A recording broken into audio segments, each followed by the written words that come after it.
Welcome to Master 40K Theater. Here's your host and game master, Bailey. Hey, everybody. Thanks for tuning in again for another awesome week and another awesome adventure series featuring all of our now favorite heroes, as I am hoping you've all tuned in and at least watched the last 4 episodes that we've done. This is episode number 5. We're crossing the Rubicon. Almost At least halfway. the last 4 episodes is what you just said, Bailey. We're off to a great start. Oh, yeah. At least the last 4 episodes At is what least. you want them to have watched. Exactly. There is a secret fifth in the very beginning. But it's small, so don't worry Isn't about this it. episode 4? It's episode 5, Oh. I believe. Pretty sure. Okay. Maybe. I think so. Anyway. I will go fix. Please continue.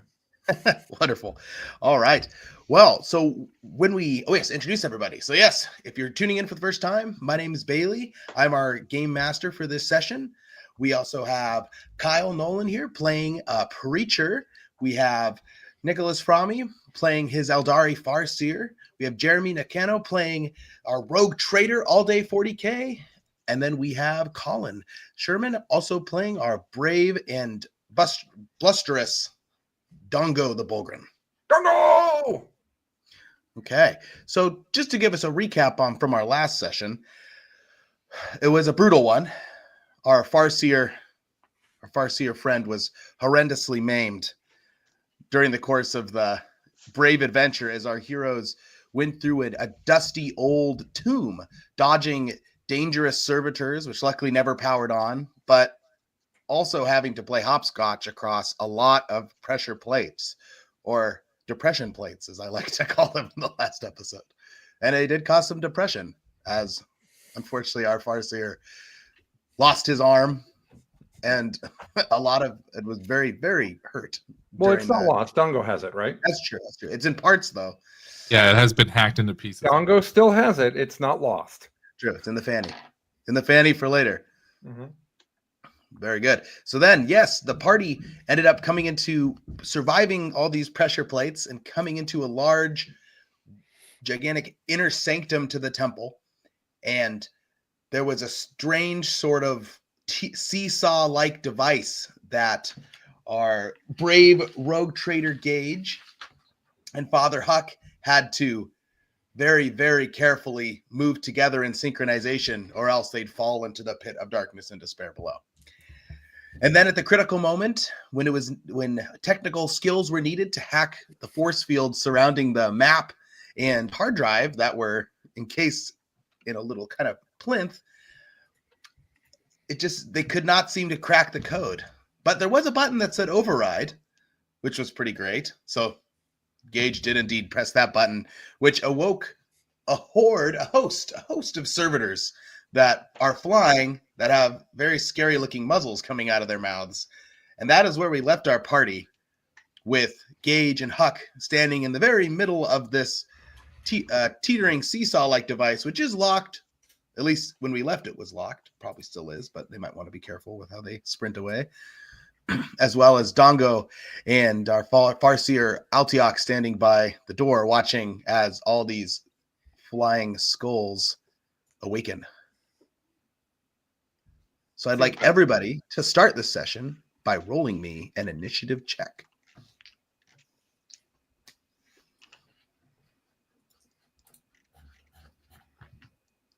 I will roll a 14 in total. What did we add? I don't remember. That's your roll plus your agility modifier. So that your tens place. So if you have a 40 something in agility, you'll add a 4. All right. So I got a 12. 12 for Dongo. Dongo's excited. 5, 13. Good rolls for everybody. 6 for Gage. 6 for Gage. Okay, now for everybody. That allows us to gauge how everybody did. You'll be watching for whatever happens.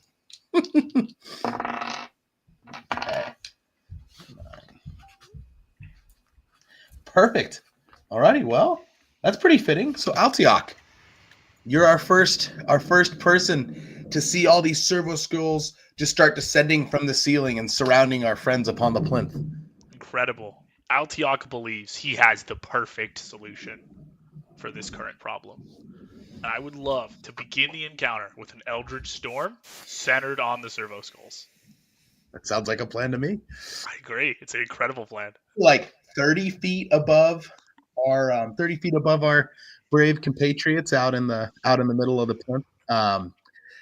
Remind me the radius of the Eldritch Storm again. So it's kind of an interesting radius, and it's going to change based on how things happen. It has a base radius of 2 meters times psi rating, which when I'm pushing is going to be 16 meters. And then it's going to go up by 2 meters for each degree of success. Very nice. So could be pretty far. For the sake of the encounter, we'll say they're 20 to 30 meters above the party. Incredible. Okay. Because all it would take is you rolling a little hot, and then all of a sudden everyone's, which might happen anyway. But, Yeah, no, it's the plan, right? We're planning around it. Yeah, yeah, it's fine. Yeah. Hey. Cool. Well, then I'm going to start with that roll. I am going to push myself up 4 psi rating, which means if we do so happen to get a perils roll, Bailey, it will be plus 45, and it will be an automatic perils instead of rolling on the phenomenon chart to determine if there's a perils. that's what I like to hear. The spell cannot fail, so we're only looking for degrees of success, but doubles will still inflict that perils as normal. Okay, nice. And then for this red will be the D100. Are we saying that Altiok is just so just mind destroyed from his experience that when he sees them, he just unleashes all of his rage Correct. and He's hatred? starting to fall to insanity, right? He lost an arm 20 minutes ago. Not Maybe so even happy about less. that. Maybe even less, right? Yeah. There's a lot of pent-up rage. Okay. So we're going to roll a 94, and I'm going to choose to use an Eldar Fate Point, is what they get. It's like a special mechanic once per session. I can reroll a Psychic test, and I am going to do that as I'm looking for a bigger number. Instead, roll a 26, which is going to be much, much better. Yeah. This is going to put us at 10 degrees of success, Bailey. I would So like it'll to be- point out that it is very Eldar to have another reroll rule when there's already a very, very easy to get. You have it many times per session reroll rule. Certainly, right? It's But very, Eldar very, very said, fitting. no, friend, that is not enough. We need more. Yeah, There must exactly always right. be more. I'm offended and proud at the same time. Call the other one's peasant points. So the total radius of this spell, Bailey, is going to be 36 meters from a point based upon the Servo Skulls, the center of the Servo Skulls. Okay, that pretty much will get to go from wall to wall. Amazing. So we'll start with damage. It's going to be 3d10 plus psi rating. So it's going to be 3d10 plus 9. Okay. It's going to be our roll. Righteous We'll get Fury. a Righteous Fury. Oh, Very nice. Oh. Upgrade. So 26 plus Plus 8. 8. All right. So It'll be since- at pen 8. A pen 8. All right, wonderful. Yes.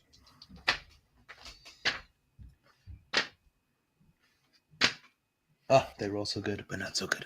All right, wonderful. So everybody who's caught up into this, which is going to be everybody because it's going in a big old circle, make me an agility test for everyone. yay. Yes. Does this get the dodge modifier and all that? It does. Yes. Because you're dodging it. And Dongo and Altiok actually get a plus 10 because they're kind of still inside That's right. the cave's mouth. Oh, yeah. Did we All part of get? Dongo's plan. Did we get a buff that was cast on us? Wow. Oh, yeah, fortune. Yes, you'll get, what does that do again, Nick? A plus 30 Oh, wow. dodge rolls. It's very, very beneficial. I'm going to roll a 5 on my dodge check, Bailey. So I will pass with many, many degrees of success. I will also Orange pass is with gonna be- many degrees of success. Wait. There we go. Oh no. 9 is my tens. That's a 92. I needed a 70. Okay. So I'm gonna use a fate point to re-roll that bad boy. Oh, wait. Cocked. Yeah, dice. yeah. Just Does that the count a blue one reroll? is cocked. Yeah. You can- Yeah. I'll allow it. I'll let it. I'll I let mean, it. you don't have Really? any idea what he's Oh, going to how roll. kind. You know what? Let's get these dice out of here, right? Let's Yes, that's yeah, definitely let's the problem. give it some room. Give it some 100. Now that is impressive. Okay. Very good. Wow. I mean, it, So you it rolled, fits. you rolled above a 90, re-rolled into above a 90, re-rolled into 100. That's what we've done Yeah. here. So don't use the Miami Dolphin dice. Okay. And you're the one that is most in tune with the. Okay, all right. So yeah, I don't know what to do. You're just gonna have to wait and see. All right, Awesome. Mr. Dongo. Dongo has failed by several degrees of failure. With a plus 30, does that change your roll, Dongo? No, he got a 76 and he has he got an 84 and he has a 36 or whatever agility. So no. Yeah, fair enough. Okay, And I perfect. could re-roll it, but I don't. Is Dongo getting hit by this really that big of a deal? It's a fair amount of damage, but you'll survive it. I can re-roll it. I have a thing. I'll re-roll. Yeah, it. you might as well. All right. So red is my 10s. 43. Oh yeah, So he's good. 13. So Dongo jumps into the air and spins like a ballerina, pivoting upside down and touching him just one hand on the ground before landing. That's very very nice. Dongo. So Altiok, I'm picturing you with your good arm just like reaching up to the heavens as this like hurricane of eldritch fury just picks up the servo skulls, all of them, and just starts like whirling them around the room as like lightning crackles inside of it, just shooting out all over the place as the servo skulls are exploding. Dongo and Altiok, Dongo does his incredible acrobatics and lands inside little inside the mouth of the cavern, kind of the tunnel. So he's shielded from the ripping gales, and you're like kind of levitating amongst it, I'm assuming, because you rolled so good. You're just like, wow, levitating amongst it. And Gage, how would you say that you, in your position on the plinth, how would you dodge this, or at least like how would you survive against this hurricane gale? I have a feeling that what Gage does is he's just so used to getting completely destroyed by this hurricane of psychic storm at this stage that he just finds one spot and then takes like a knee and then just takes his duster and throws it over him and just gets really lucky. Jeremy, we're losing your audio pretty bad. Oh, I'm sorry. You good? You might be just too far from your mic. All right, go ahead, sir. Perfect. All right, wonderful. Yeah, so you've slammed down on the ground. Maybe you're like slightly behind the plinth. Who knows? Yeah. But it's ripping around. Your duster's flailing in the wind, and as you look up, your eyes are going to meet with the wide eyes of Father Huck as he's slowly being lifted into the air, his hands scrabbling on the ground. So, Kyle, how many? Or Father Huck, I should say. How many fate points does your character have? Just out of curiosity. I have 2 left. Okay, perfect. So you're gonna want to spend 1 right now. Sure, I'll spend Yeah. it. Okay. Yeah, I'll cash it in. So as you're looking at him, Gage, you see Father Huck get like pulled towards the nexus of the Eldritch Storm. And I don't know what Father Huck's probably praying, cursing. Yeah, all no, kinds of stuff. Yeah, I mean, as soon as the servo skulls activate, right, I go, oh God. Oh, Emperor, protect me. But then, right, Altiok rising up, screaming with his one arm, channeling the superstorm. I'm immediately just going to start cursing. Last time didn't end up well for me. And oh boy, I know this time's going to be trouble too. But yeah, so distracted from trying to save myself, I'll just, Yeah, start you're cursing you're as I'm cussing out Altiok, Yeah, and it full on into the unfortunately air. stops you from actively dodging or grabbing onto anything. So yeah, Yeah. you also find yourself to a degree levitating, and as you're in the air, all these like burning, shattering servo skulls are just gonna start like beating you. So, yeah, you just get hit from every direction as the lightning bolts are going through. And Altiok, you're gonna look at Altiok, and what's like something you would like say to him to let him know your displeasure? You fethin' wizard! I'm dying up here! They're beating me around like a bush! Put me down!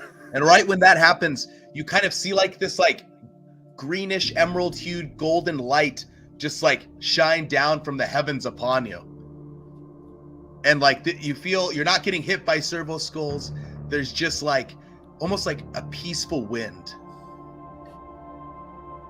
And then the biggest lightning bolt you've ever seen in your life, just like absolutely, you know, in the cartoons when Tom and Jerry gets electrocuted and you see the bones and the black silhouette outline, that's what happens to Father Huck. And so because of that incredible damage roll, you're going to go down to 1 HP, but use that fate point so you're alive. And you're just like super crispy. So all your hair catches on fire, so you don't have a beard and you're bald now. No! No, Oh no, my goatee and my handlebar It's all- mustache. yeah, it's all your whole body, pretty much like most of your clothing. It's just like whoosh, like like someone who poured when you pour too much barbecue igniter into the barbecue. That's where you are, just in the air, just aflame. But all the servo skulls are destroyed. So as Altiok kind of like slowly descends and lands on his feet, the winds die down, and Gage, would you like to try to catch the deep fried Father Huck? Oh, absolutely. I got you. I'm coming for you, buddy. We'll say you're like he just went up in the air, so it's easy catch for you, so don't worry. So you catch him in your arms like a baby, as this very crispy man with burnt rags and no mustache, no long hair, just fried. Don't like- worry, we got some cream back on the ship that's going to take good care of this. The Emperor saved my life. Did you see it? I did. You see the light? I certainly did. A lot of light. Oh, praise be. Praise be. Yep. Praise be. Just gonna start scooting to the exit. When you make it to the tunnel there, where I would imagine you run into Altiok. I don't know what Altiok's doing at this time. Just maybe standing Resting. imperiously, resting, slumped against the wall. Yeah. Dongo's looking for the fried chicken. And Dongo? disappointed Dongo, that don't eat that this, all just hold it. what was that? I said, Dongo, don't eat this. Just hold it. I think Dongo's probably annoyed that the elf keeps taking away all the things that Dongo could smash. I think that's That's true. like, I think that Dongo is very Dongo. I think that's a fair response. Yes. Mm-hmm. And, Engage. You have the hard Good drive in the piece of paper in your duster. Yeah. The piece of paper, the map. And then I'll go ahead and while we're taking a moment to collect our thoughts, we will reveal the map and paper, or the data slate and paper, to see if we can make any sense of it, see if there's anything that we can actually actively do and look at. Yes. So as you open up the paper map, you'll see it's not necessarily like a map that shows you a specific location. It's more of a sketch. And on the sketch, you see this sort of like beautiful valley, like an oasis, a jungle valley. And there's all these overgrown buildings within it. And there's sort of like this triangular eye instead of a sun up in the sky. And it's shining down towards the very middle of the valley. It's not the Illuminati, don't worry. Shining down to the middle of the valley. And in the sketch, it kind of looks like that there is some sort of like spaceship or bird or something like that. Like a large bird, large spaceship, illuminated by this gaze of this triangular sun eye. Well, it would seem that we got to find this here valley, and there's a ship hidden in the valley. I think that's what this map, this image here is telling us. And then the data slate that we pulled is mostly a hard drive at this stage, right? Yes, yep. That has a set of coordinates. Cool. And safe to assume that those coordinates are not on this planet? They're not like necessarily planetary coordinates. They're more like a ancient star map. Gotcha. take Okay. you to a place. Gotcha. Well, folks, what do you say we make our way out of here? Get back to the truck, get back to the ship, and zoom on out. Sounds good. Perfect. We got to get this man some burn cream, I think. Yeah, just throw him in the snow outside. He'll be It'll be fine. fun. Just roll him around. Roll 'em off. More of that field medicine. I can't imagine. That would feel very good on like 5th degree burns. But first or 5th degree actually is nothing. It's the other way around, right? I think first is the bad one. Does the group need to Yeah. find like a professional medic who like follows them around? Like this, like they need to hire like a dude who's just like following behind the group. We need to out of stop by. Elder Storm range. I might specify. Yeah. We need to stop by the in-store mini mart and pick up some syringes of stems Okay. and burn ointments I think you should hire Crowbar Wilson. or Yeah, crowbar we Mike. call it Crowbar Crowbar a Mike, idea. that's right. We need a Crowbar full-time Mike medic right here. now. Yeah, full-time medic would be good. But yeah, a support. would What he be lacks real in nice. fingers, he makes up for in medical expertise. That's right. Exactly. He's very good at applying ointment to precise areas. Absolutely. All right. Why didn't we hire Crowbar Mike? That's I the know. real question. I know. That should have been just the first thing that was done. Okay. Wonderful. Now remember, there are pressure plates we must still avoid on the way out. Yeah, so leaving this area, are you guys going to try to go back the way you came and jump back across the ditch, or do you want to go through an unexplored section of the tomb? Only one person jumped over the ditch. Yes, true. Everyone else. And his name was thrown Dongo.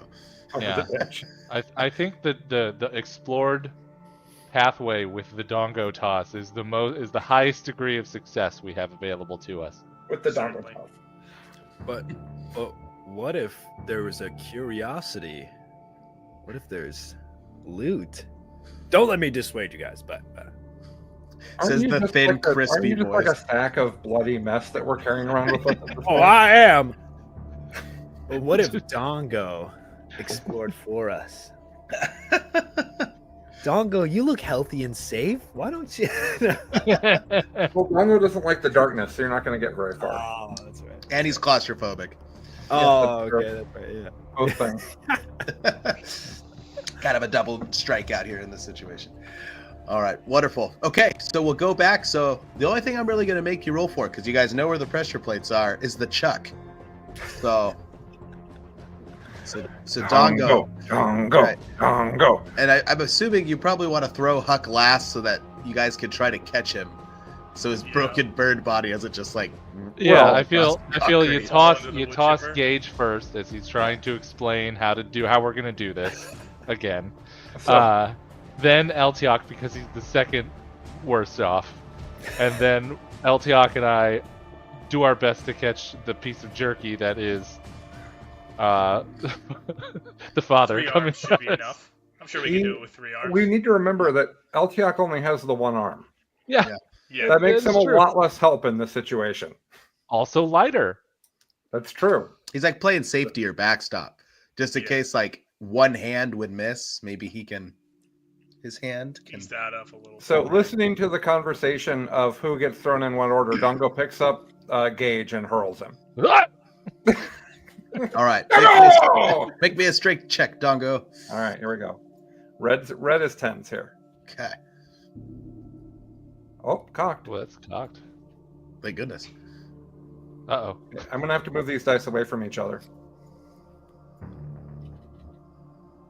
They want right. to be together. 54. 54. Wonderful. So yes, Gage sails across the pit and lands, quickly getting up to his feet. Roll another, Dongo. All right, we'll throw Eltiok now. On the 92. Ooh. Altiok is in danger. That is a fail. Not the Straight wood chipper down. again. I've already explored that wood chipper. I can fate point this if it's important. I feel like What do you think, Bailey? Do I land in the wood chipper? You might. 92 is pretty bad. Okay, I'll re-roll it with my second fate point of the evening. 3 minutes in. 46. We did the job. Good. Altiok goes sailing after a slip of the back foot that makes Altiok's heart go into his throat as his angles directly at the wood chipper. Dongo readjusts, throwing him across the pit. Very good. All right, now to Kesp Jerky Man. Dongo's going to pick up Huck, and he's going to put his thumb out like he's aiming. Dongo. He's going to aim it right at Gage. Yeah, and Gage promises, tell you what, delicious food when we get back if you throw them gently right at us as a way to try to help the roll. We're going to pretend that Dongo knows what gently throwing means, and here we go. As he winds up for his fastball. Oh no! Okay, this is where Gage and Altiok come in. So you guys go ahead and make me some strength checks. Oh, wow. I know, but Oh, since you only have one arm, Is one arm a Altiok- penalty to your strength test? Yeah, it is. So he's gonna help those. He's gonna give a +10 to Gage's. Oh, this is terrible. Honestly, Let's that's go. way better than it should have been. Oh, we got it. We got Hey, nice. it. 1 degree of Nice. success. That's right.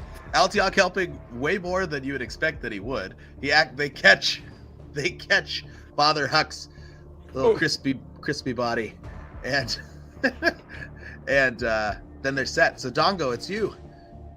And I like the idea of using strength again to hurl yourself like you did last time. Okay. Like to get out of the way. The edge Yeah. pull, yes. Everyone get out of the way. Well, I think there's a run first, right? yes, There's like a bowling ball style run before the and then like a gorilla, he puts his hands down and launches himself.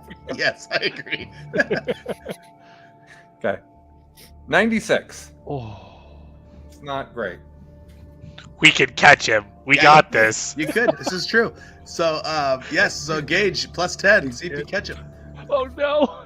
I like how We got this. You got this, Gage. Holy shit, we got it. We got it. Wow. Wow. Wow. Go ahead and make me a toughness check, Altiok and Gage. 'Cause you're Oh, catching boy. a really big boy. Oh no.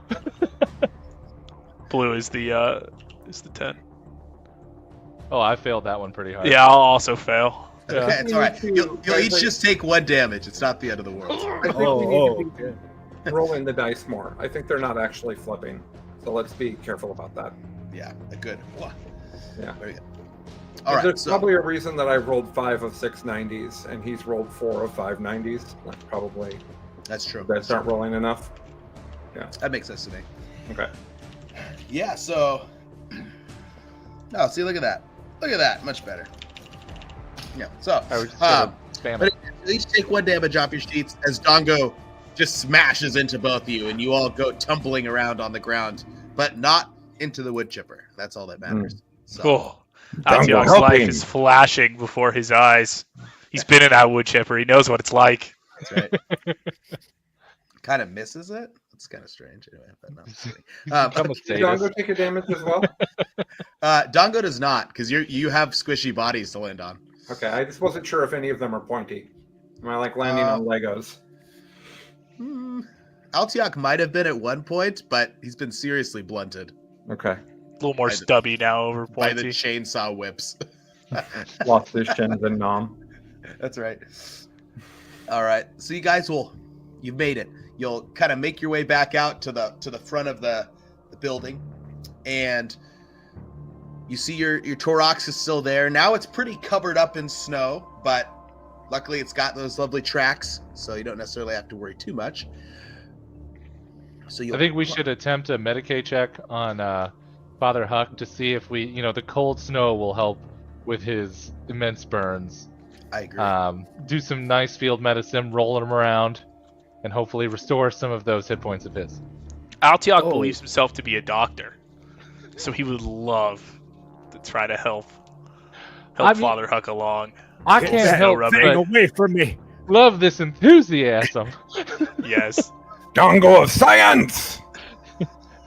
So you're just gonna roll around in the snow, or what's? Yeah. Like Yeah, to well, personally roll him around in the snow. Slowly with one hand. Get off of me! Don't touch me! I'll be like, oh, some more for this specific spot, real juicy, Yes. crispy Yeah, spot. perfect. Yep, that area needs more. We're gonna say while this is happening, Dongo's gonna open up his fanny pack and pull out a little Medicaid journal that It's just pictures, but it shows like what to do. And like there is a picture that shows like snow mounds and people rolling someone around in them with a big X through it. Oh. Dongo! What's that? No bad for tiny elf. Yeah. That's right. And poor Father Huck is just like screaming. Because apparently it's really painful. Oh, Yeah, what? Yeah, Definitely I'm not absolutely- advised. Yeah, I'm My cursing the WebMD heck out of it. says do not roll a burn victim in the snow. See, now people are learning from us. Exactly. yeah. It's Uh, educational now. So there's no Medicaid check then? If you're ever in a situation where you have someone with full body first degree burns, do not roll them around in the snow. I really thought that would work. I don't Yeah, think me so. too. In fact, it actually creates like fast frostbite. To know that. Oh. The Medicaid knowledge of the group, it's like everybody's below a normal person, right? That's like how it is. Yeah, we're all at Yeah. 25 intelligence, right? Look, Or is I it Doggo? stopped a 28? mortal wound with a plasma gun, so Sure. anything goes. It worked. We're not gonna be mad about the methods. You all read it somewhere that hitting assists with a book helped, and then you didn't take away. You just took away hitting things with books. Bam. All right, perfect. So yeah, so not a good time for Father Huck. But does someone want to roll an actual intelligence check to see if maybe it does help him miraculously? Never know. He's a tough old bird. Well, Dongo has the highest intelligence. True. That is true. I think Dongo should roll it then. As he had the book. True. 5. Pretty good. So, Dongo, you do see that the snow doesn't help, but you do also see that the next page it says to like take like a warm, like a rag that's wet and like dab at the skin. Okay. That's what you see on the next page. So I'm assuming you probably have a canteen somewhere on you, and some Spit. form of clothing that could be made into a rag. In Yeah. many in the fanny packs of Some wonder. sort of disgusting rag that has no business doing this job. Yeah, Spit in what remains of Eltiok's sleeve. yeah. There we go. Maybe it's the little sack he put the elf vomit in for later that he was going to eat. Maybe he needs to reuse. Oh, it. true. Oh, Yeah. True. oh, That's horrible. So yeah, you'll get a 3 hit points back, Father Huck, for now. You'll get to rest and get some more back, but that was an incredible roll on Dongo's part. thanks, Dongo. Oh god. You How can at many least total health does Huck somewhat walk. have? For people's context, how many total health does Huck have? Oh, I've got now 4 out of 17. Okay, there you go. Definitely not necessarily dying anymore, but not doing incredibly well. Oh no. Just like angry hurt now. How could you do this to me? Yeah, exactly. Yeah, I think after the snow rolling, he's probably gone nonverbal and just balding and seething in the corner of the Torox. as Dongo just like wipes him. Yeah, with the barf blanket. Yeah. Very good. How Wonderful. far from the truck are we? You are at the truck. Okay. So yes. Well, Dongo will pick up Huck and put him in the truck, whether he wants to be or not. He's just seething, so he will seethe inside the truck now. Yeah, I'm just Uh, yeah. Then I'll sit shotgun with Eltiok and kind of look over the materials. Well, Dongo's Think- got to sit in a think about it. special back convertible spot so that Yeah. he fits in the truck. I picture you've like sewn 2 of the hostile weather environment suits and made like a weird gas mask out of them. Because I imagine you're still propped up out of the top. Yeah. But you've got like this like thing that's got hot air in it to keep you warm. Like sounds like something Dongo would do. Perfect. All right. So down the hill you go. Altiok driving very fast and very dangerously as he's in the one arm. Certainly, lean yeah. back, one arm driving position. He's approaching the 80+ driving category at the moment in quality, and it's not so good. Slipping and sliding, but thank goodness it's a tracked vehicle. If it was a wheeled vehicle, you'd be toast. Would have been the end. But yep, you guys make it to the train station, and as you make it to the train station, you see it is just pulling up right as you get there. Perfect. The conductor hops off, and he's like, "Wow, I didn't think you guys would make it." Yeah, well, we like to surprise folk. He says, "I'll load you guys up," and the crane arm will come and pick up the Torox and put it onto the train, and back to town you'll go. As you, about a 6-hour ride. No, I said 8-hour ride. Poor Huck. As you make it back, and poor Altiak, honestly, too, but I just think of Eldar as like invincible, so I don't really feel so bad for him. As you pull into the town, the crane there will drop you off, and you're able to get to your Aquila lander unless you want to grab something in town before you leave. We should probably pick up some medical supplies if we don't have any on the ship. You probably have some. Go to a doctor? Oh, sorry, Oh, Dongo's yeah. the smartest person in the group. Doctor! You know what? That's great. That's a great plan. Crowbar Mike was a doctor in his previous life, right? So he. I don't He think asked- Crowbar You might Mike know is where the a one doctor thing is, that because we're I mean, on.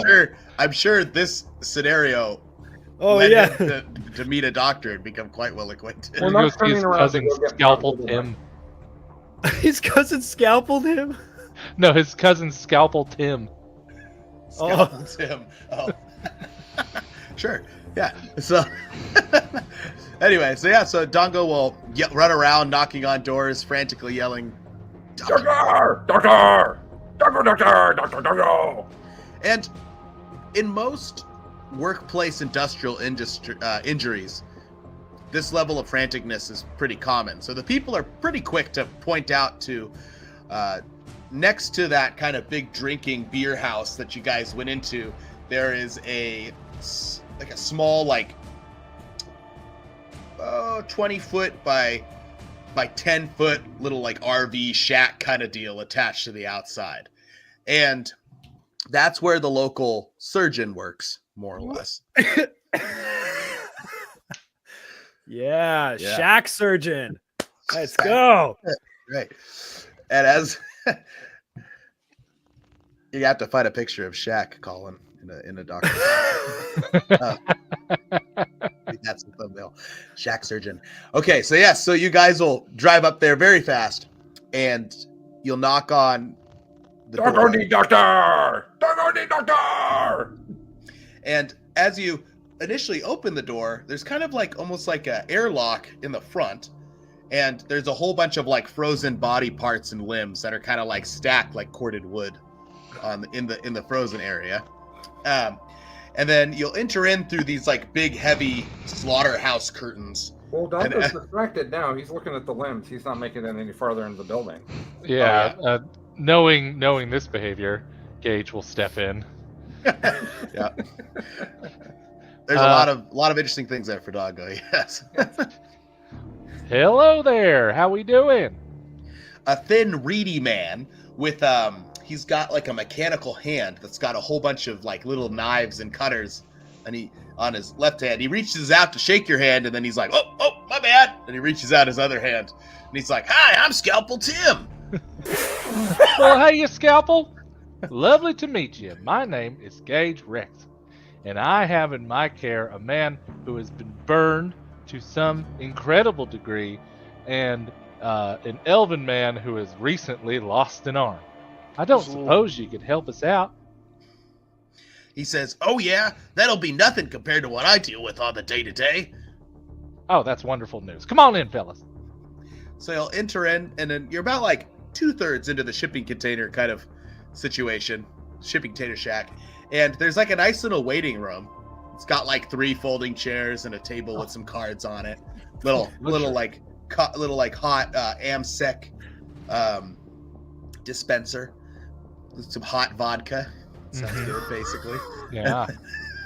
And he's like, "Have a seat. And anyone that's going to go into surgery," which he looks at his watch.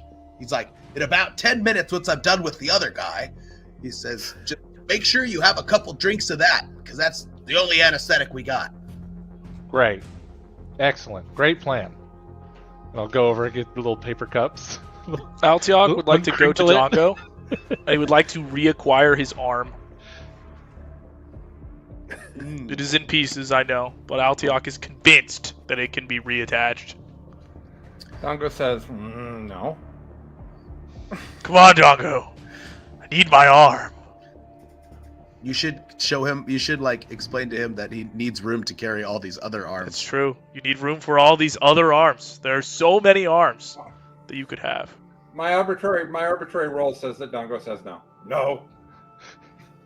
Do you want to grab a different arm, Altiok? Nah, Altiok will be fine with no arm. Okay. Maybe Dongo's like a dog, and you need to get another arm and get him excited about it. And That's then true. trade him. I will. I'll go grab like an arm that's just laying around somewhere. And I'll be like, Okay. Dongo This watches arm. intently. is the greatest arm that has ever. Look at the quality, Dongo. I'll trade you this incredible arm.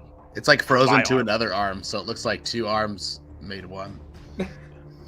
Elf friend, and he gives him his tiny broken elf arm back in both pieces. Amazing. So I'm, you walk back in there. I've got the cup into like a little triangular formation, just like dripping it into Huck's mouth. It's like so hot. It's like- and like and the inside of his mouth is burned too, so you're just like putting like burning alcohol on his wounds. Do you want it slower or faster, buddy? Kill me! Nope, ain't gonna do that, buddy. You're too important to this team. We're gonna see it through. That's just the pain talking, buddy. So horrible. All right, so Scalpel Tim comes out and he's like, "Who'll be first?" As Huck's laying there screaming. Probably this guy. He's like, "All right," and he brings out like a metal gurney, and he's super strong actually for being as thin and reedy as he is, but he'll pick you up with a hoist and drop you down on the gurney, and it's got like 3 leather belts, one across the forehead, one across the middle, one across the legs, and he just like kind of like very deftly flips them up and tightens them. And he's like, "I'll be back in like 5 minutes." Oh, great. Love to hear. 5 minutes. And he wheels them off behind the curtain. As you're laying there, Huck, you'll see you'll look at inside of the surgery room is just like covered in like frozen blood on the ground and stuff. And there is a whole bunch of fridges that have like all types of body parts in them. I'm sure they were extras. And You ain't gonna cut me up, will you? he says, "I may have to, but don't worry.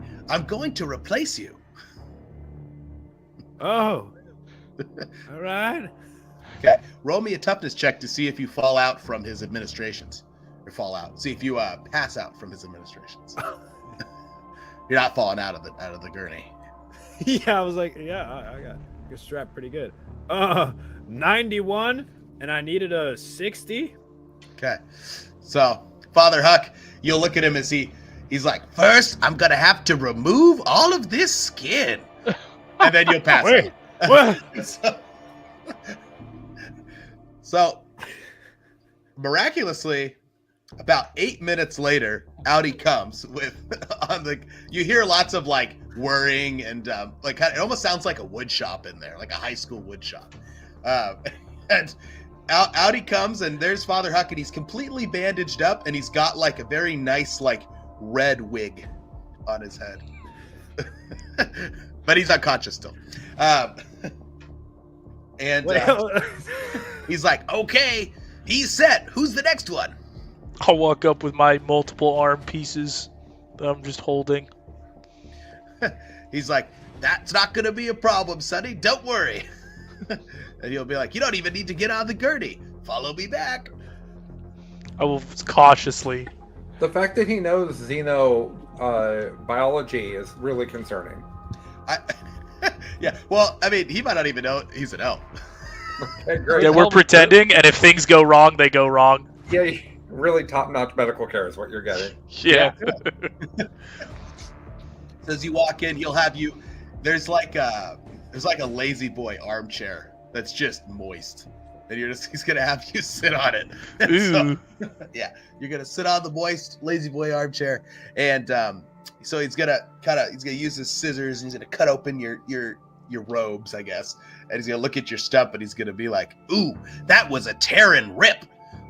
It's gonna be a little harder than I expected," but he'll go and all the little blades will come out of his spiky hand, and he'll start working on your shoulder. Roll me a toughness check to see if you pass out from the pain. Amazing. The It answer is is the- certainly yes. Armchair. Yeah. Oh yeah, I'll Yeah. also roll a 91 Arm in and we'll the pass arm. out immediately. Pass out immediately. Yes. As this is gonna take a little longer. You hear lots of interesting noises. You hear like a sewing machine. What sounds like duct tape loudly ripping, as well as like crazy opera music. That's what he operates to on this episode for this type of stuff. High Gothic ecclesiary tones. Yeah, very nice. Father Huck would approve if he wasn't unconscious. Right. And then he'll wheel Altiak out. Altiak will now be sitting in a wheelchair, and he'll wheel him out. And when you look at him at first, it's miraculous. It's like, oh, his arm's completely back on. It looks incredible. But then you kind of notice, you're like, looks a lot shorter than his other arm.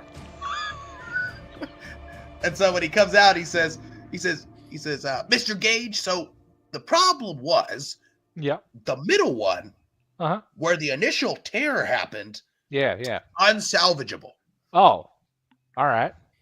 He said, So you just took the middle piece and just chucked it. I tried to fix it. Okay. It wasn't gonna work. The skin, the flesh was really weird and gummy. He said, Yeah. I don't know. He said, nothing like I've ever seen before. That is But strange. luckily, what I was able to do is I took a little bit of arm from a patient from earlier today, Fun.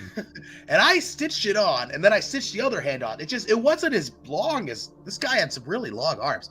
Yeah, So he does. it's just a little small, but it'll work. Cool. think. Cool. Well, we can get him a new glove, maybe. That'll Yeah. help. Yeah. All right. Well, Yeah. thanks, Doc. Do you So, have like- the bits? His leftover arm bits? He's like, yeah. And he pulls out it's like a plastic bag, and there's just shreds of flesh in it. But yeah. Great. I think he'll want that. I will take that. Yeah, so Altiak's hand is now like one arm is really short. And we don't know if it works yet, but I'm assuming it With might. There we go. some human bits in there. There's imagine Altiak's very pale, and there is like kind of a darker complexion of flesh in between his arm and his right hand, or his left Okay. hand. Okay. All right. Wonderful. We'll square up with the doctor. I can't imagine it costs too much. No, Yeah. almost free. Great. And he we'll, did a discount because you donated all the skin from the other guy, oh yeah, So- perfect. unless you wanted your crispy bits. Bag of Huck pork rinds. Oh. Huck rinds. Huck rinds, yeah. Dongo? Yeah, I'm probably interested in that. All right. Well, let's make our way back onto the puddle jumper and make our way back to the ship. All right, so you guys will start. You'll get back into the Torox. I'm imagining Dongo, your big fanny pack is like bursting with arms and legs. He's prepared should he need to give anyone a hand. Does Very he have good. an arm Oh, yeah. popsicle at this stage? Like just a frozen one that he's just been snacking on? He's not a cannibal. That's true. This is- He's mostly interested in science. He's a taxidermist. Yeah, Oh, that's right. he's got a great idea for an armchair. Mhm. Heard it. Armchair. Armchair, yeah. All right, perfect. So you guys will hop on your puddle jumper and you're gonna fly back to the spaceship. It's pretty. Altiak can't reach. He has to do the one arm thing because his other arm can't reach unless he's like way up. And that's Yeah, fine. no, we'll do like a weird like that. Yeah. This one is for the bottom of the steering wheel. Yeah, it's like Yeah. okay, yeah, perfect. So the Aquila lander will fly up back to the ship, and when you reach the ship, you're able to plug in the coordinates, which it looks like it's going to be about a week-long trip through the warp to where you need to go. And Naira is, of course, waiting for you as you come back. And she looks shocked because, I mean, one guy looks like the Invisible Man with all of his bandages. And then Altiok just looks kind of creepier than he already did. And It's pretty Well, bad. hey, Naira. How you doing? she's like, I'm pretty good. You guys look like you really went through the grinder. You Don't know, go fine. Don't go okay. in many ways we did. It was a real tough mission, but I tell you what, I believe that with this, our financial worries will be resolved. She says, thank goodness, because I've been getting all kinds of crazy hate mail from the governor. Oh, I hope you've been tearing up that hate mail and throwing it in the trash. She says, oh yeah, return it to sender. Perfect. You know what? You know, It's like really sometimes nasty we just psychic messages. when problems happen, you just shut your ears off and keep walking forward. Can't no one slow us down, right, Naira? She says, that's right. So these are the coordinates we want to go to next. Yeah, we should probably get there as quickly as possible. Yeah. She says, we got it. You guys should look like you need to rest. Yeah, we got some meetings to have and got some rest to do. So She we'll says- be back up here soon. She says, oh yeah, and I'm sure you'll fill in the Inquisitor and get his take on everything that's going on, right? Inquisitor? Yeah, who's been in his chambers? We haven't heard from him since he left, but I'm Rogue Trader. assuming.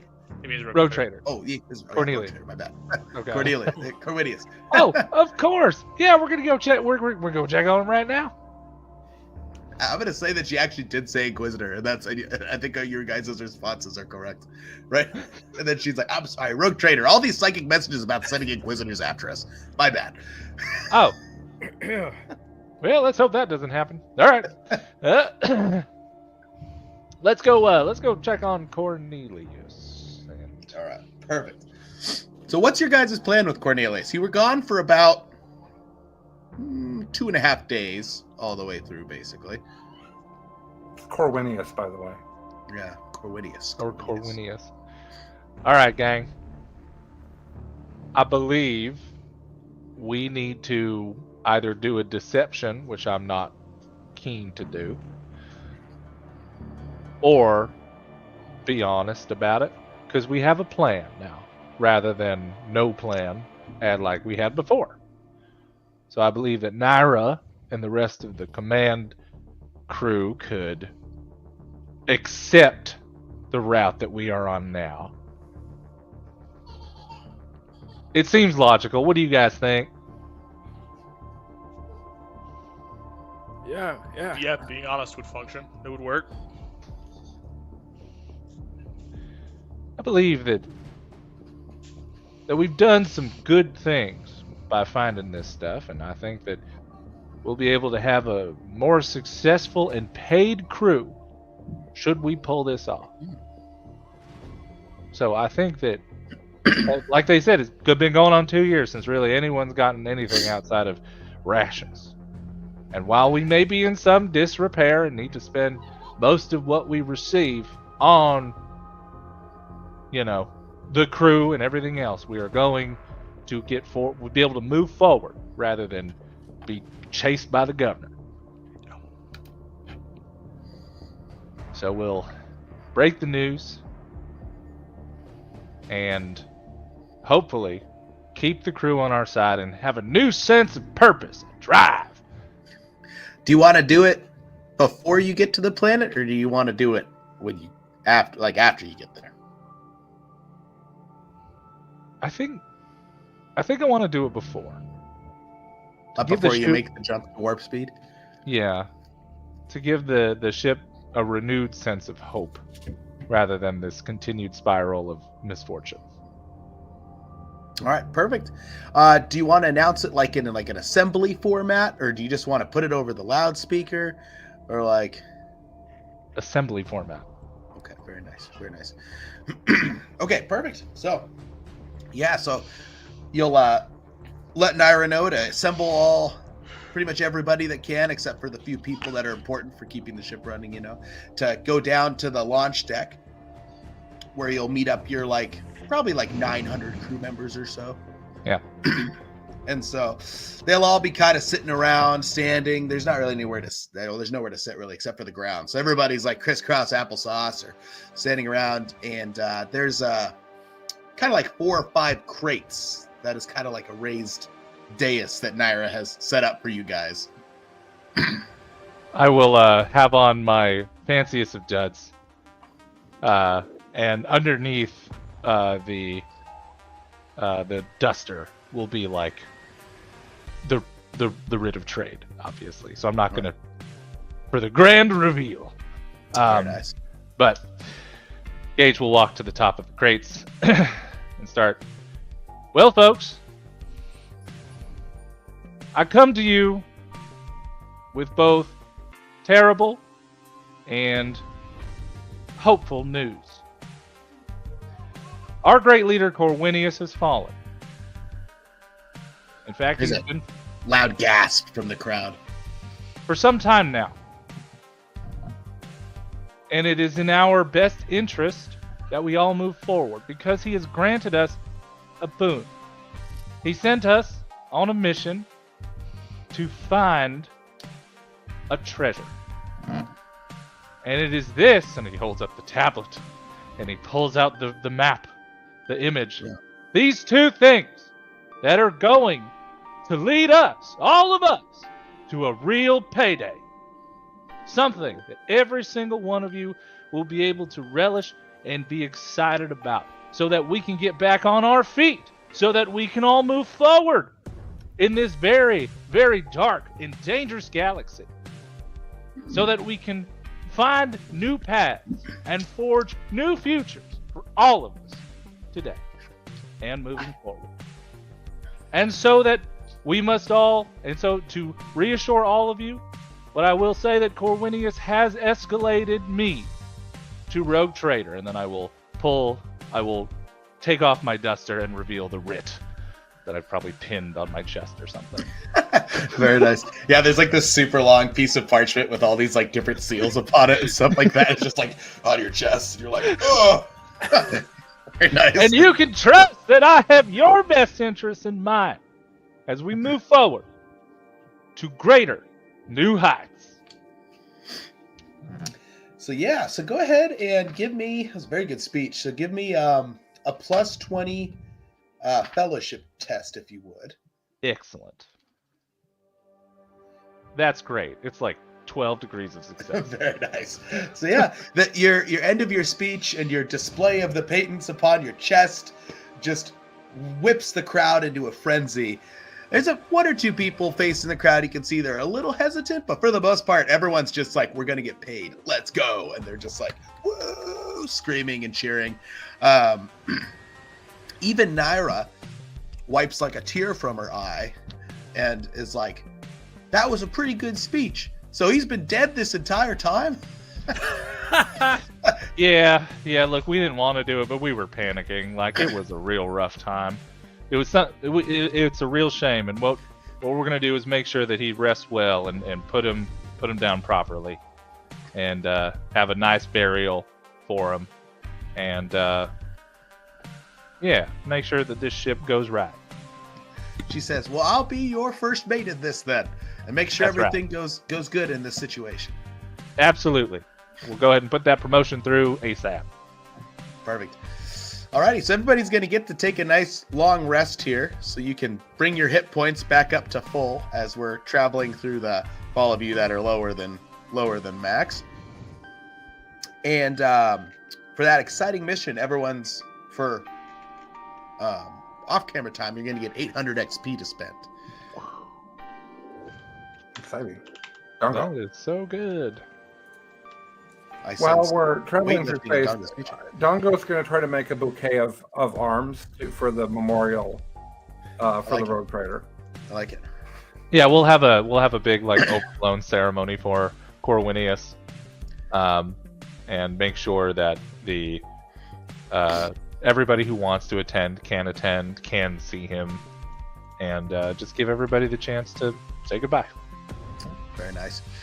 Yeah, so are you going to have an open casket? By the time you get back to open space, I mean, it's going to been about a week and 5 days since his passing. Probably. Because you could always freeze him. Yeah, like we don't have a Yeah. refrigerator. Yeah, Yeah, there's yeah. definitely a refrigerator. Yeah, we'll freeze them. You know. Very nice. So Dongo's going to sneak in and do experiments on the frozen bonos. Give him lots of arms. Get 8 arms. What? Oh no! Open casket at the funeral. He's got 8 arms attached to him. I don't remember him looking like that. It's the warp. It corrupts. Dongo wants him to be thoroughly armed as he goes into the afterlife. That's right. True. Yeah. Gage told you to grab his armaments so that he could be buried with his arms, and you just Yeah. He just found Shoved his, arms in the emptied his backpack of arms. Including some arms that nobody knows where came from. Yeah. Like that. There's an Myra's orc a arm. little concerned. Nobody's seen an orc before. I love it. So, as you guys travel through the warp, it's uneventful. Some of you guys have some nightmares, but you heal well. Everything's looking good. Altiok, your hand does work. It's just Amazing.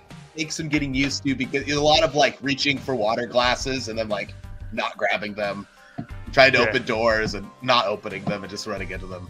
You know, it's just you have some growing pains as your arm's about a foot shorter than it was. So that's And actually then- A lot, yeah. yeah, maybe I'll 8 make inches. sure- We'll say 8 inches.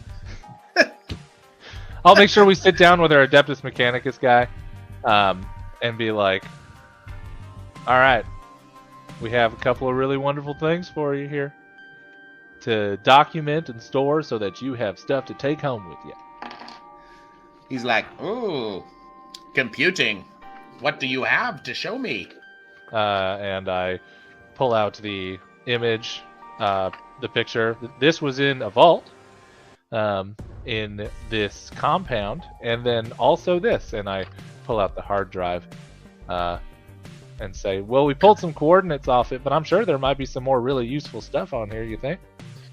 Yes, Tiberos will let off. Tiberos 4 will let off excited squeak of binary, and will immediately begin hacking into it with fury to find out any other secrets that it may have.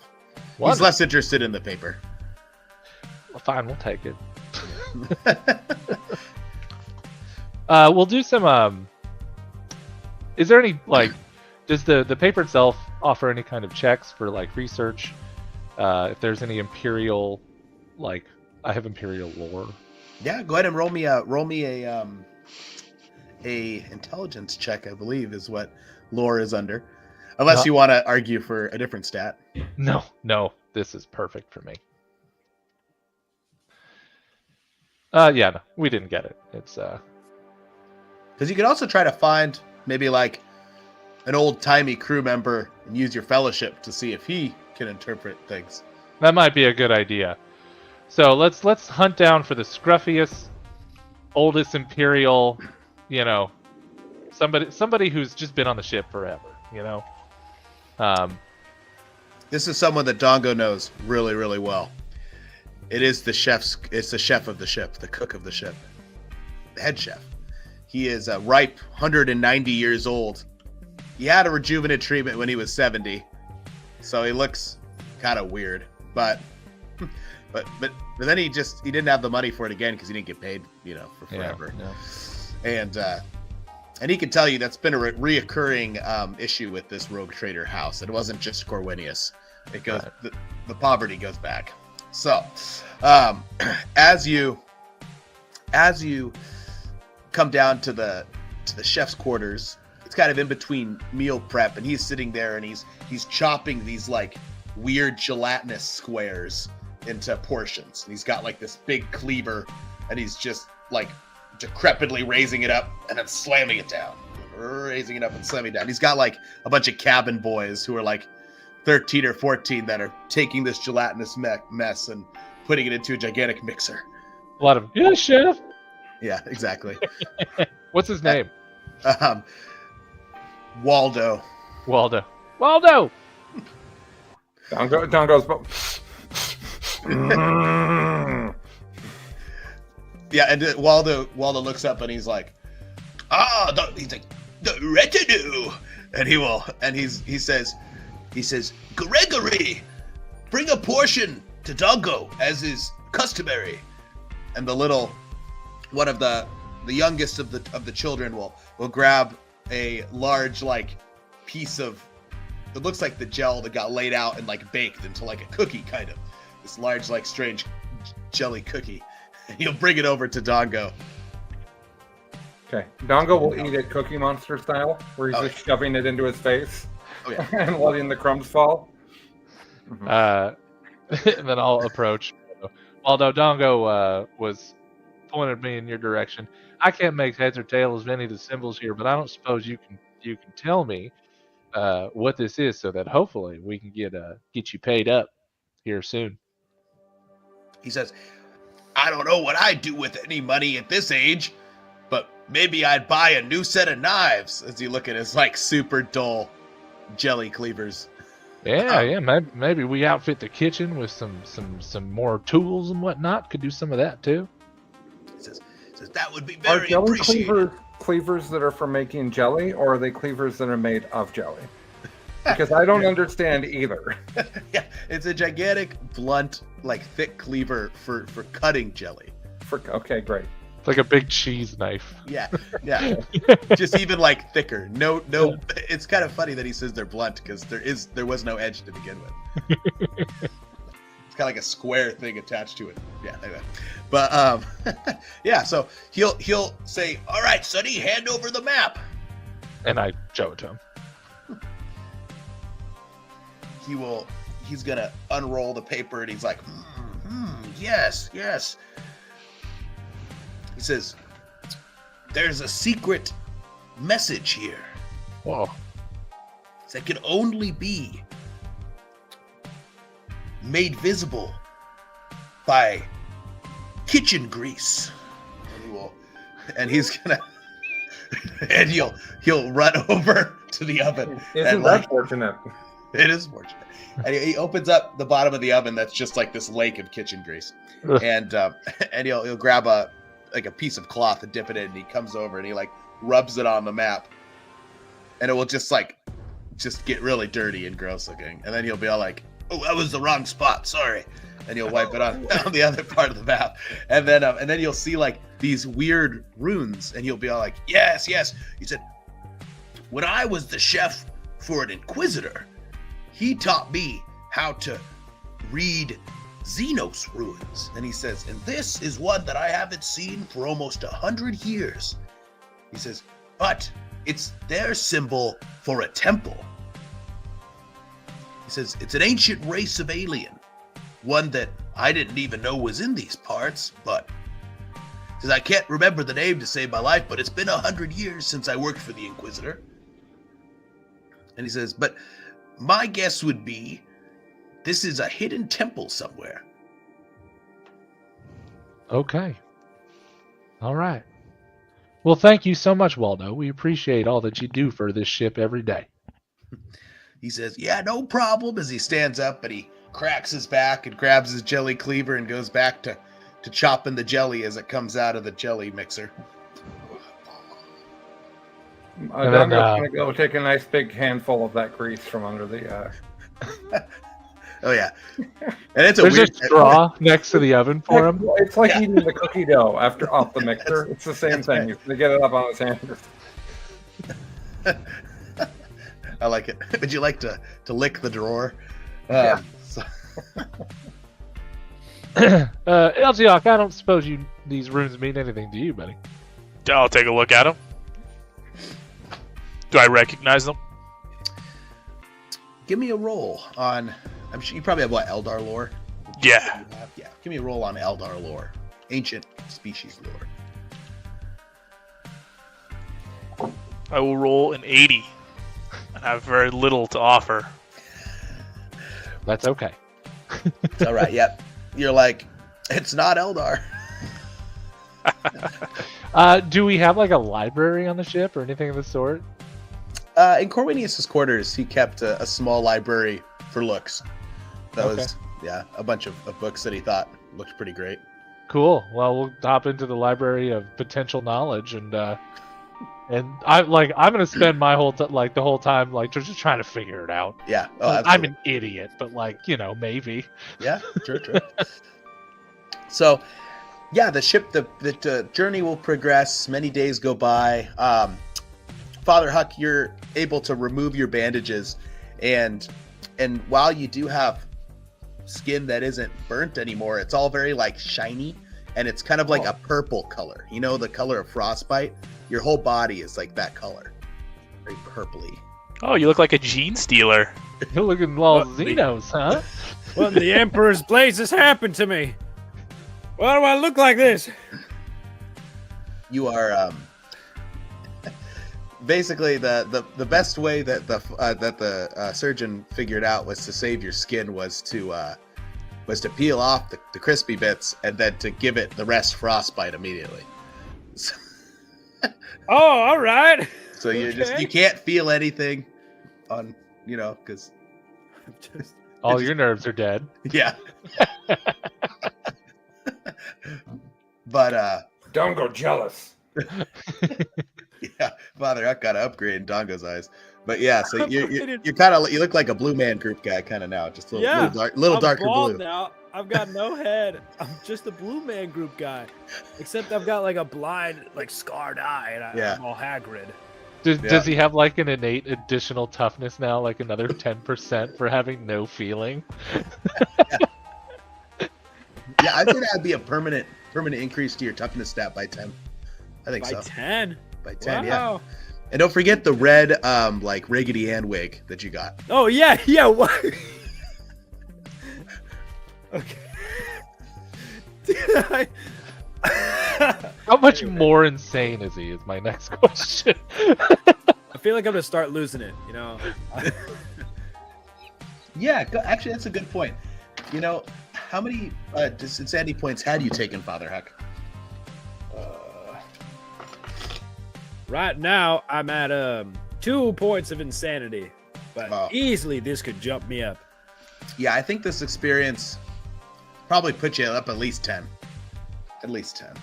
Not enough to yeah. really gain it. Too many disorders. But yeah, okay, nice. Yeah, so that happened to you. Dongo makes a lovely bouquet of flowers. Altiok learns how to use his hand.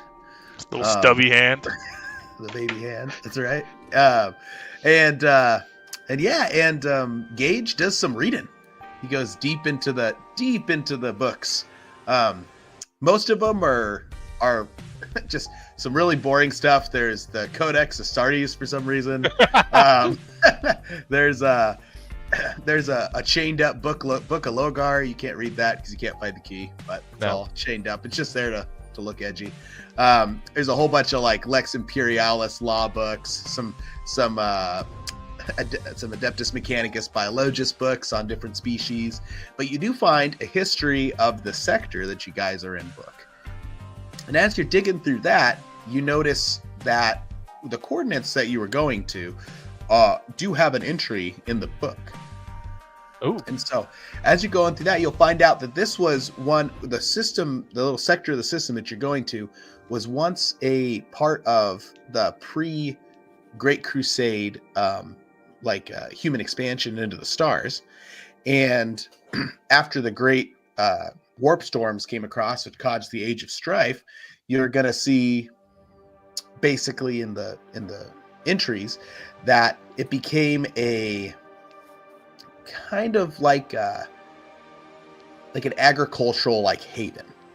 They were able to grow all kinds of exotic jungle fruit, and basically the really big thing was that this fruit, it secreted a type of drug that made everyone on the planet always incredibly happy. Pretty cool. They kind of like an ecstasy of sorts. Yeah. But basically when the Imperium came back, they were quick to join the fold of the Imperium during the Great Crusade, and they became a great exporter of this drug, which we're going to call Siphon. Siphon. Siphon, yes. Syphon. Weird way to spell it, but that's how we're gonna do it. So, and basically, what ended up happening is, as you read the lore, they were very, very successful, and then probably like 1,000 years to date, there was a great Xenos invasion of an unknown species. And as it was an agricultural world, it didn't really have much in the way of defenses. They had a small planetary defense force. There was a remnant of a little outpost for one of the Space Marine chapters out this way, but it was pretty quickly overwhelmed, and the whole area was destroyed. By the time the army from the governor and the relief force could arrive, everything was torched and destroyed. And the initial scans of the planet showed that no human life remained. So they just pretty much marked it off as lost.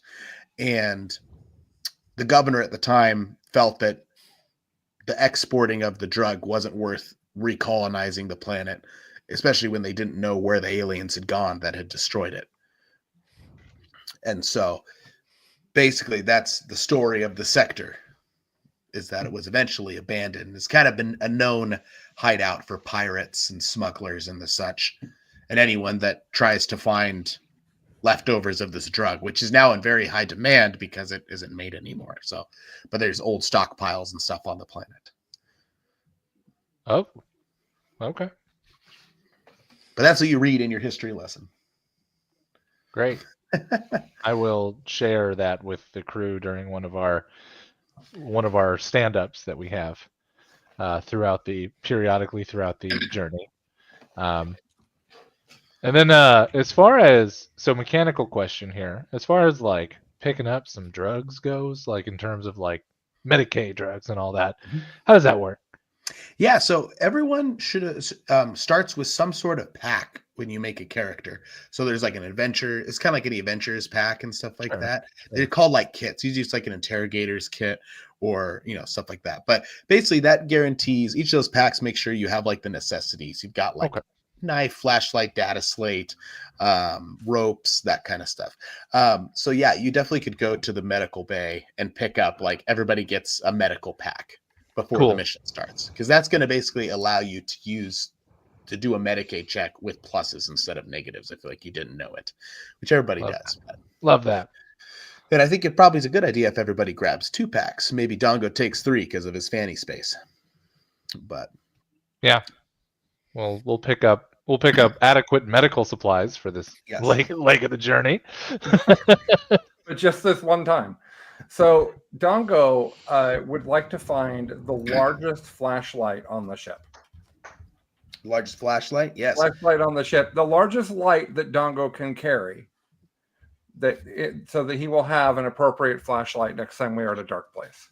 Yeah, so there is in the medical bay, because that's where you all are looking for medical supplies. You notice not Dongo. That's true. You're there probably experimenting, but inside the medical bay, though, there are very large kind of like chargeable, like lumen rods that are used to illuminate the tables. And that might be something that Dongo grabs, as they're very, very bright. Okay. They're kind of like, you know those info ads where the guy shines a flashlight across the lake and lights up a house? That's kind of like the power they have. Okay. He'll grab a couple and put them under his arm, and medical packs in the other, and stomp off towards the These are like, fuck. Yeah, the medical servitors are like, you cannot do this. Stop him. As they just get kind of pushed aside. Perfect. All right.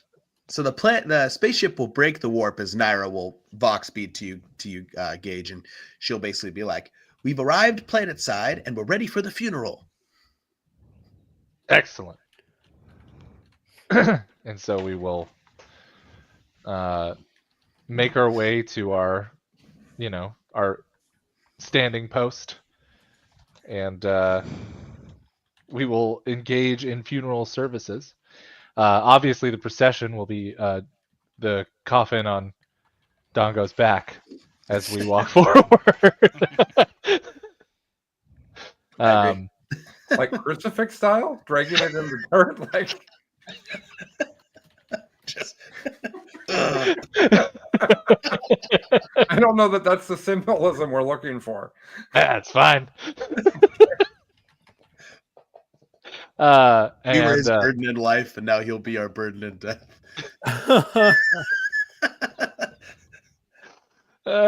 as we get to the dais, I believe, say, everyone, let us all take a moment to remember Corwinius, the rogue trader who brought many of us here, who you have seen for much of your lives lead us through journeys, and now we get to see him depart. It is with great respect that we say goodbye to our friend, our leader, but most of all, the trader that bore the spirit of freedom and adventure within all of us. Thank you, Corwinius. I invite any and all of you to come say your respects before we eject him into the coldness of space. As you do, Naira leans over too, and she's like, "He did mention that he wanted to be buried on a planet. He always said he never wanted to die in space." Before we bury him upon the treasure world, in which case we are going to reclaim our futures. Very good. She says, "Oh, very nice. And then, yeah, so the long line of people will come up and pay their respects and homage, and look aghast at the arm bouquet as it sits next to the thing. Dongo's very proud. He doesn't. Oh, care. yeah. Oh, that's not very nice. Maybe even painted the nails or something. I feel like they look aghast and then see that Dongo did it, and they're like, "Oh, Yeah. It's not that crazy, especially because all around the ship there's failed taxidermied animals and stuff that are in quarters. Dongo has ADHD and doesn't pick up after himself in his projects. Yeah. Random, like, weird alien animals that are just scattered around the ship, different places. they're just good luck charms at this point." Like, 100%. "Oh, you found a Dongo prize." Dongo prize. I love it.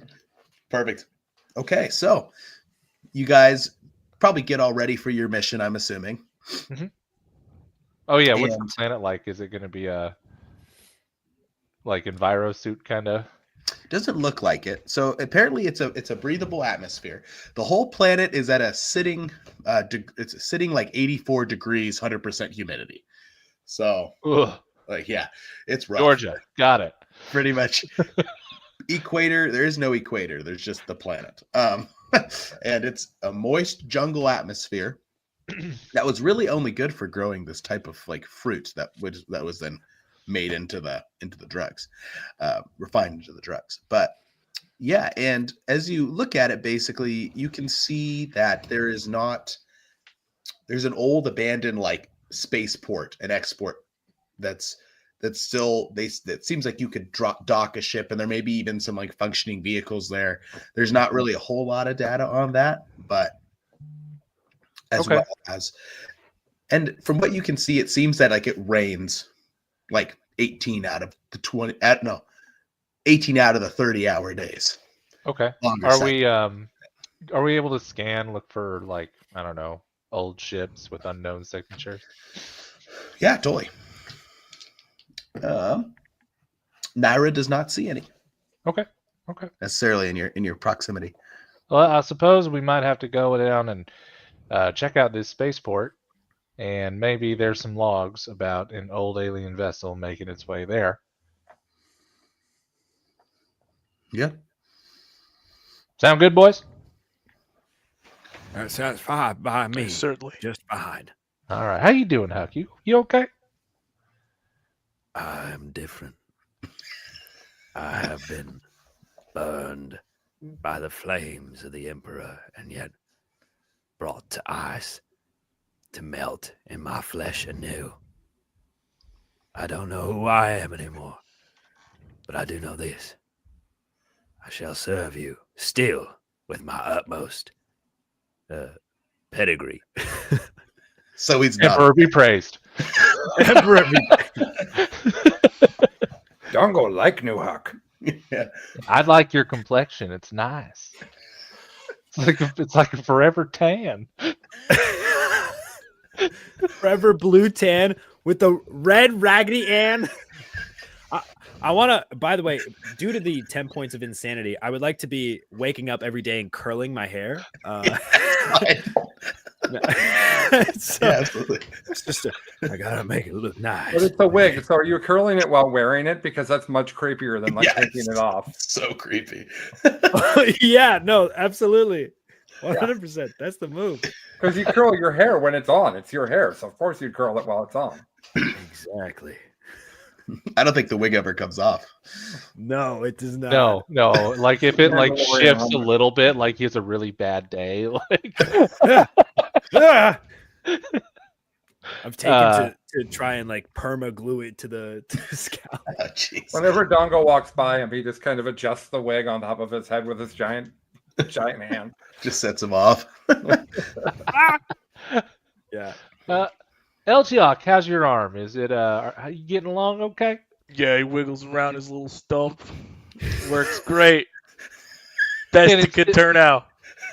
Can it still produce the little your cool energies, your amazing powers? Yes, I hope. That's amazing. I Can you hope. do- how about push-ups? Can you do push-ups? You'll immediately get down and start doing push-ups. Man, Certainly. He's just like, yeah, it's like it's very lopsided, very strange looking. that's right.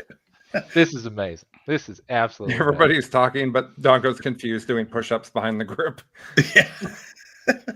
Man, I think he could do these forever. Dongo is so strong. Well, everybody, we ready to touch down? All right. Once So- more. You'll all hop into the lander, bringing along.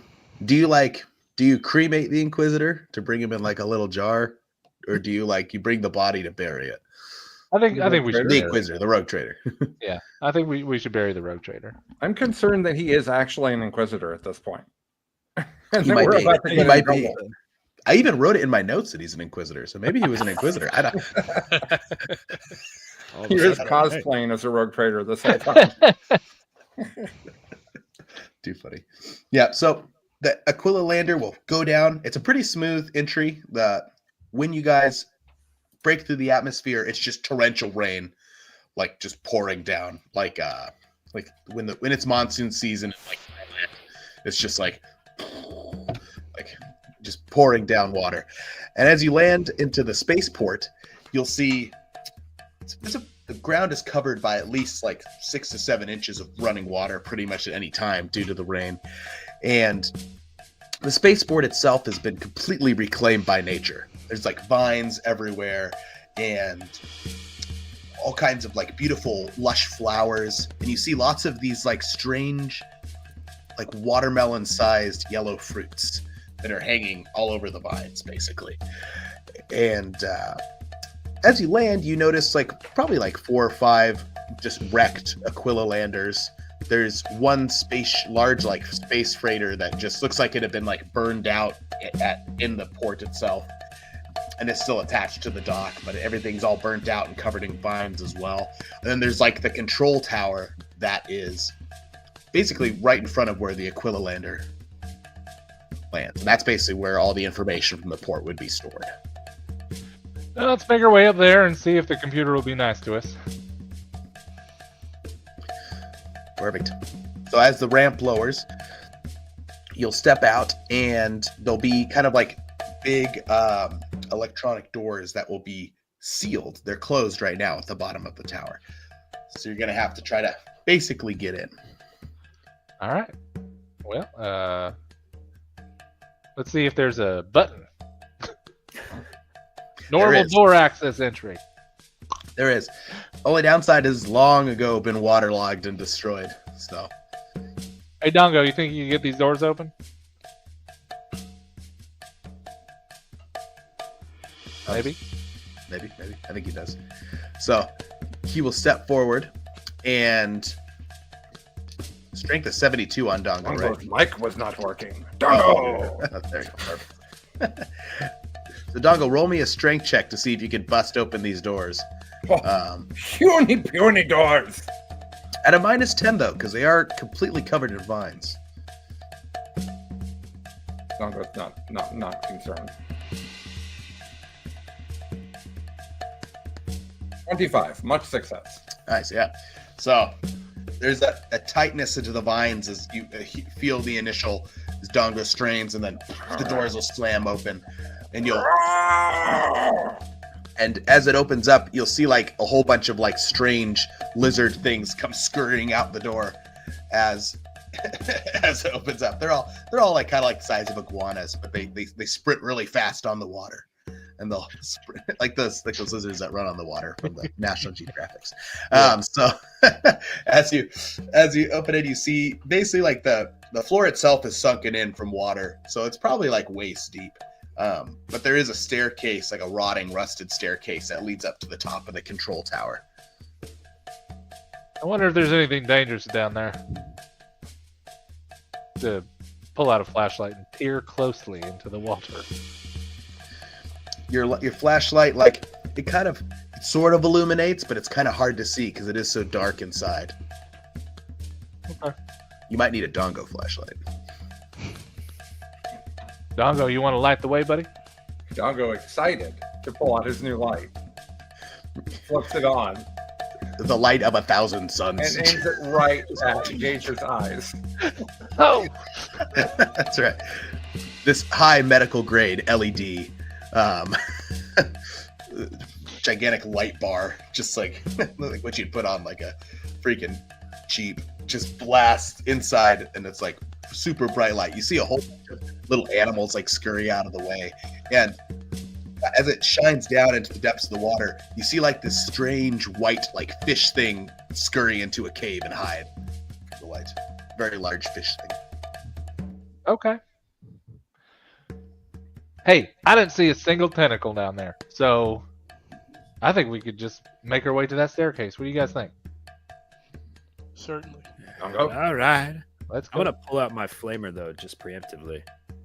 Oh, ooh, like trudging through a swamp, flamer just above the water. Oh, with your purple weird skin. And it's still smoking out. You're primed and Oh, and yeah? yeah. Guys, no, it's perfect. I will curl the wig so I can still hold my cigars in the coils. There your Yeah. curl. Thank you, there your Bailey. It curlers. works.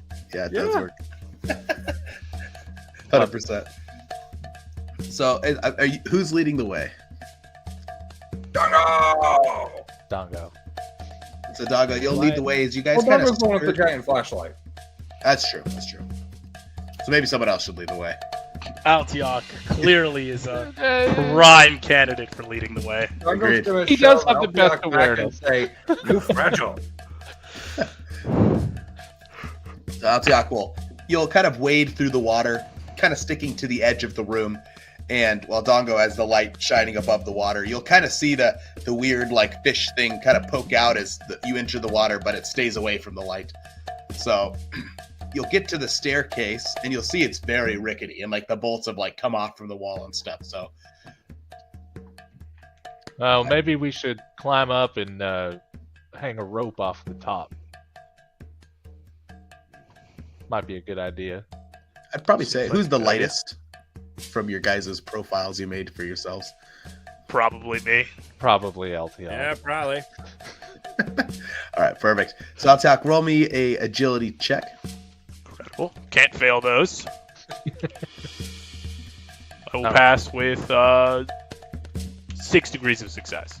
Nice. So you'll climb up using your new arm. You've been working it out, so Oh, you're able to pull yourself up with just your new arm, and you kind of scramble up the staircase. As it's definitely very rickety. Definitely would not hold Dongo.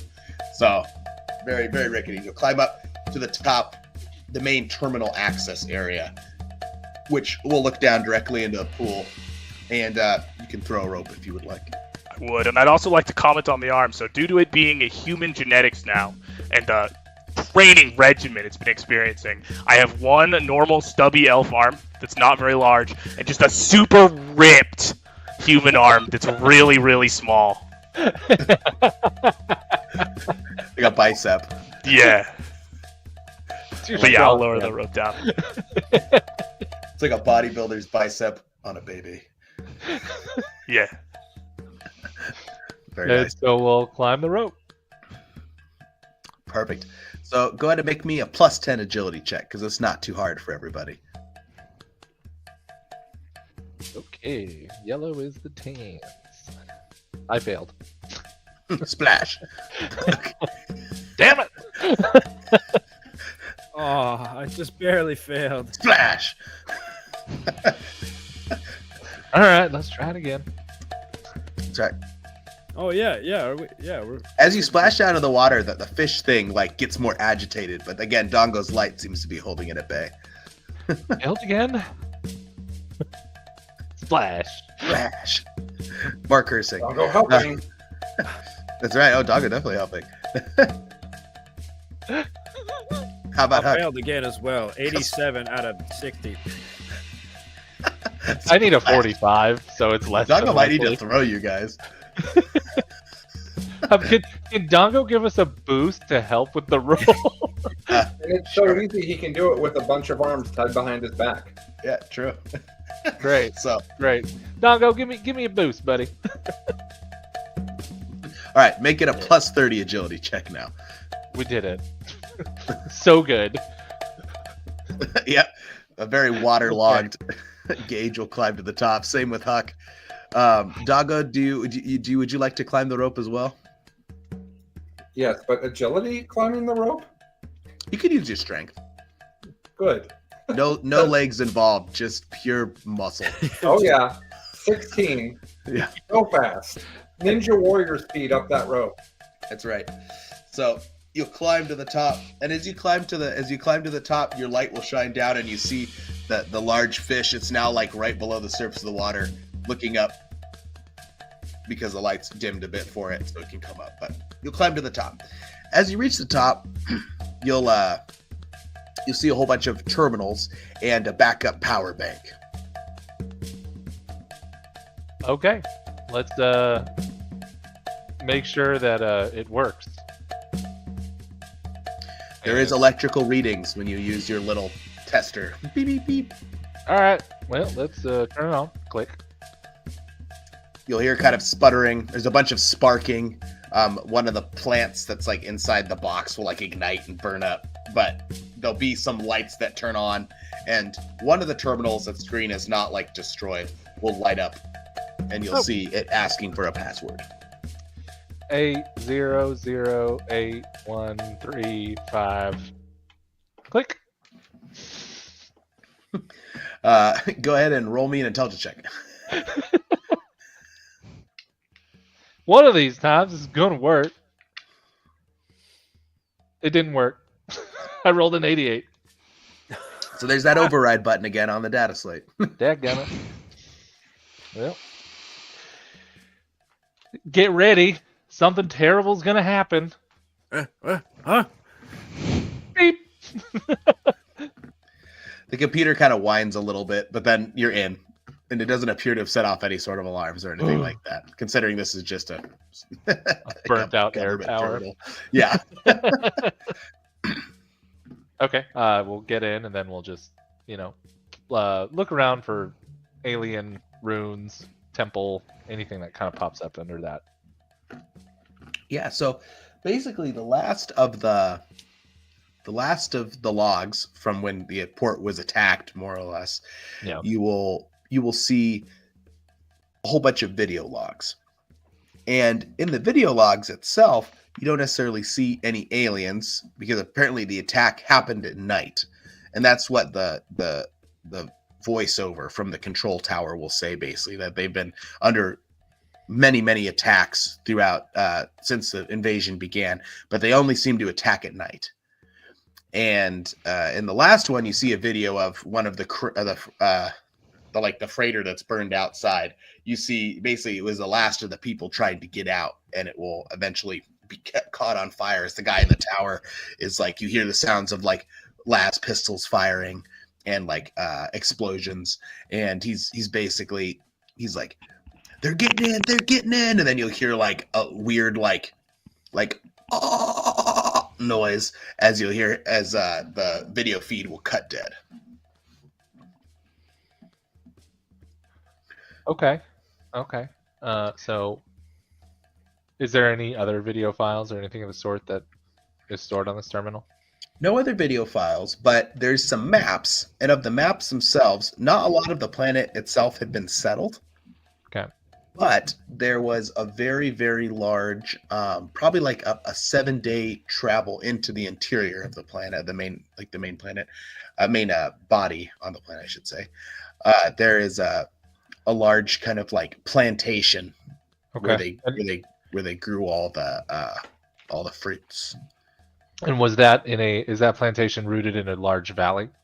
It was, according to the maps.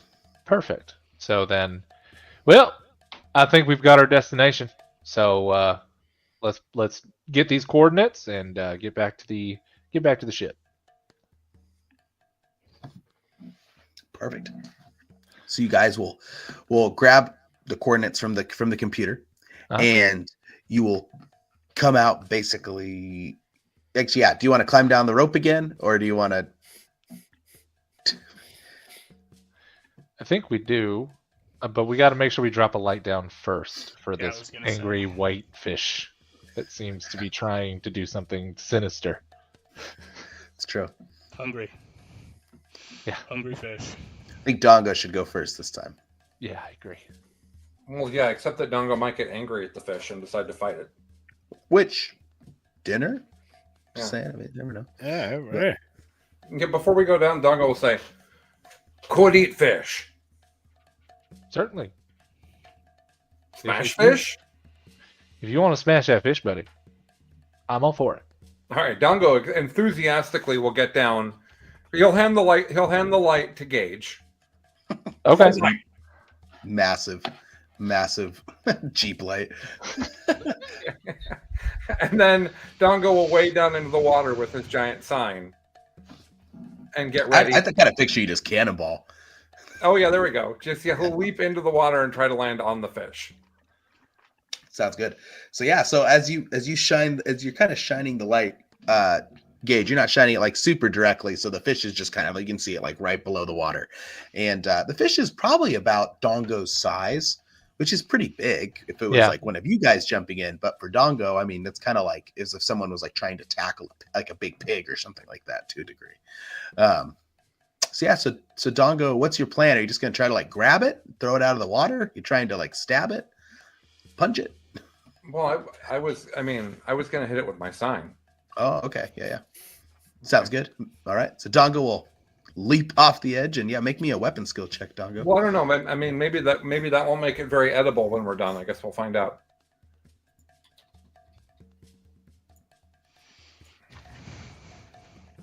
Oh, 33. Made it by a lot. Nice. Roll me some damage.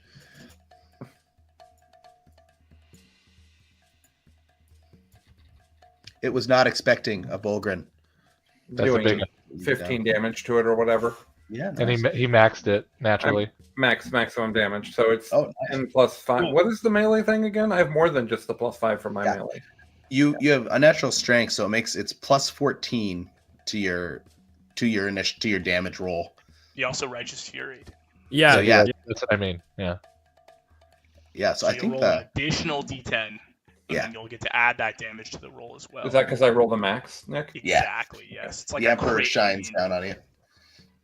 Oh my Alright. god. Nice. So I'll get 17 plus 14 for 31. 31. Nice. So yeah, so you'll jump down and it's just gonna no head on that fish. Whoosh. Yeah, well, you land on top of it and the power sign just like you go right to the bottom with it.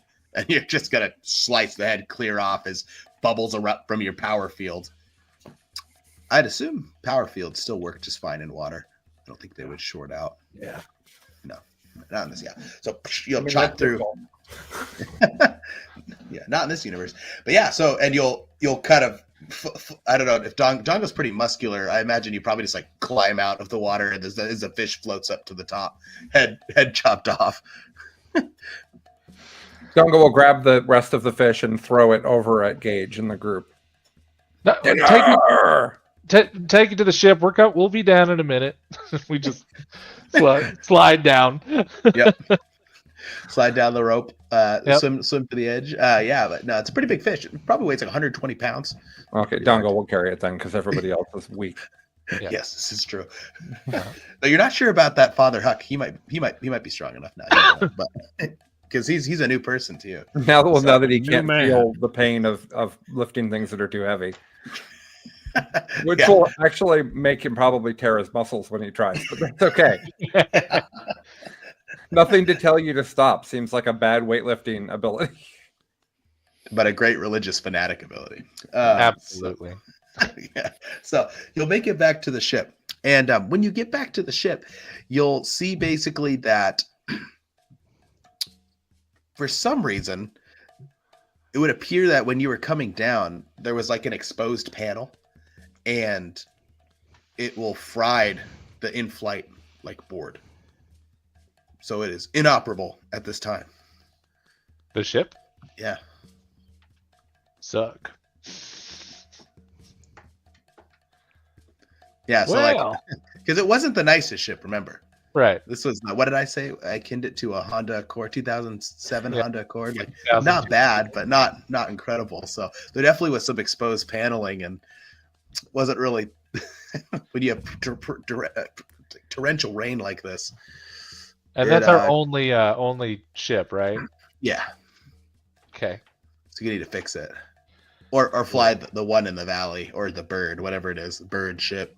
What's that? Is there any maybe like old ground transports that we can hotwire? Flip like Yeah, sitting around? there's kind of like a bunch of they're like box trucks. It kind of looks like they have like they're half track box truck half tracks. All right. Well, guys, I think I don't think we're gonna be able to fly to this valley. It looks like we're gonna have to drive through the jungle. All right. Okay. Road trips are fun. Yep. You know, we'll run through the jungle. We'll have to find a free version of that to play. Anyway, We'll look around for like the most serviceable truck of the group, and siphon as much fuel from all the other vehicles, and just get and unload all of our supplies from the Civic, and make our way into the heart of darkness. yeah, the truck you find, it's like bright orange and yellow, and it's got Pure Bliss secret sauce on the side of it. That's the name. That's the name of the company that made all the lovely ecstasy. Speaking of siphon and pure bliss, I'd like to keep an eye out for some of this like drug. If there's any like residue or any remnants of any like cartridges or whatever it comes in.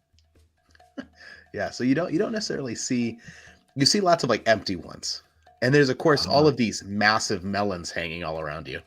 They're like melon-like things. All right. But and from what you've done, from Gage, you know from your deep studying that this was indeed the fruit that made the drugs. Yeah. the drugs.